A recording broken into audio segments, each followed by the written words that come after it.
राजस्थान की अंता विधानसभा सीट पर होने वाले उपचुनाव को लेकर सियासी हलचल तेज हो गई है। अब राष्ट्रीय लोकदल यानी आरएलडी ने भी चुनावी मैदान में उतरने का ऐलान कर दिया है।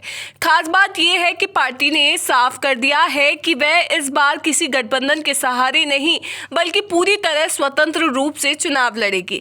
राजस्थान की राजनीति में तीसरे विकल्प की तलाश अब तेज होती दिख रही है। पश्चिमी उत्तर प्रदेश में अपनी मजबूत जड़ें रखने वाले राष्ट्रीय लोकदल अब राजस्थान की जमीन पर भी पैर जमाने की कोशिश में है। अंता उपचुनाव को लेकर पार्टी ने बड़ा ऐलान किया है। आरएलडी के प्रदेश अध्यक्ष जोगेंद्र सिंह अवाना ने कहा है कि पार्टी इस चुनाव में भारतीय जनता पार्टी के साथ गठबंधन में नहीं बल्कि स्वतंत्र रूप से मैदान में उतरेगी। अवाना ने स्पष्ट किया कि राजस्थान में फिलहाल बीजेपी और आरएलडी के बीच किसी भी स्तर पर कोई गठबंधन नहीं है।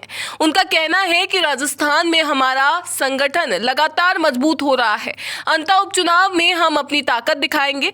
जनता अब तीसरे विकल्प की तलाश में है और आरएलडी किसान, मजदूर और युवाओं की आवाज बनकर सामने आएगी। अवाना ने बताया कि पार्टी ने इस उपचुनाव के लिए 2 से 3 संभावित उम्मीदवारों को शॉर्टलिस्ट किया है।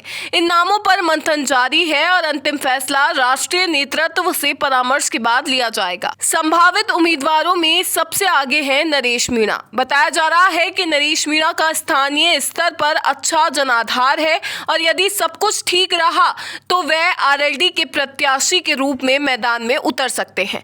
अवाना ने कहा कि नरेश मीणा से हमारी बातचीत चल रही है, उनका जनता में अच्छा प्रभाव है। अगर राष्ट्रीय नेतृत्व की मंजूरी मिली तो वह हमारे प्रत्याशी होंगे। दरअसल आरएलडी पिछले कुछ महीनों से राजस्थान में अपने संगठन के विस्तार पर जोर दे रही है। जयंत चौधरी के नेतृत्व में पार्टी ने राज्य के 7 संभागों में टीम गठन की प्रक्रिया शुरू की है। हाल ही में जयपुर में पार्टी ने शहर अध्यक्ष की नियुक्ति भी की है। अब अंता उपचुनाव को पार्टी संगठन सशक्तिकरण के मौके के रूप में देख रही है। बता दें, आरएलडी राजस्थान में एक मिशन के तहत काम कर रही है जिसमें उनके उद्देश्य शामिल हैं।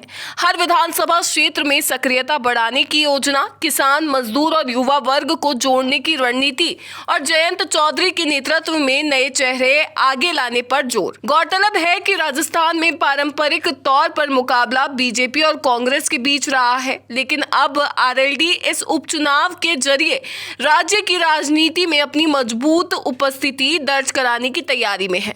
अंता उपचुनाव में आरएलडी की एंट्री ने मुकाबले को दिलचस्प बना दिया है।